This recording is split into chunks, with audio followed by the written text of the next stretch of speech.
नमस्कार दोस्तों। उत्तर प्रदेश एक ऐसा राज्य है जिसकी ज्योग्राफिकल लोकेशन बड़ी यूनिक है। तो चलो फिर आज इसके ज्योग्राफिकल एडवांटेजेस और डिसएडवांटेजेस की बात करते हैं। तो पहला एडवांटेज है इसमें रिच एल्यूवियल सॉइल।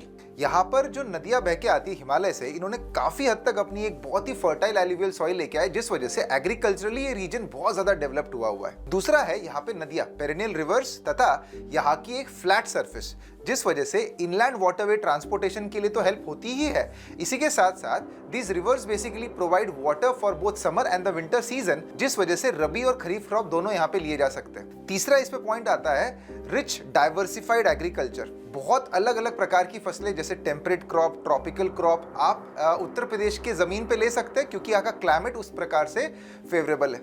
इसी की तरह कल्चरल और रिलीजियस टूरिज्म के लिए भी उत्तर प्रदेश को काफ़ी बढ़ावा दिया जा सकता है, क्योंकि यहाँ पर सिटीज़ है जैसे आगरा, मथुरा, वाराणसी, जो एक कल्चरल हेरिटेज की तरह काम करती है। इसी के साथ साथ यहाँ की डाइवर्स पॉपुलेशन एक बहुत बड़ा कंज्यूमर बेस बनाती है, जिस वजह से ट्रेड और ट्रांसपोर्टेशन तथा कनेक्टिविटी के लिए भी एक स्टेट बहुत ही इंपॉर्टेंट माना जाता है और एक बहुत बड़ा मार्केट प्रोवाइड करता है। इसी के साथ साथ Uttar Pradesh act as a labour capital of India.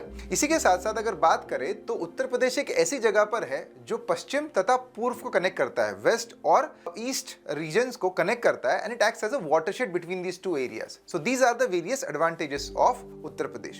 Talking about the disadvantages of Uttar Pradesh is the huge population base over here, and that too mostly illiterate population base. तो huge population base की वजह से दिक्कत क्या होती है कि यहाँ पर land fragmentation among the farmers is huge. बहुत लोगों में land बढ़ चुकी है, जिस वजह से per capita availability of the land is very less.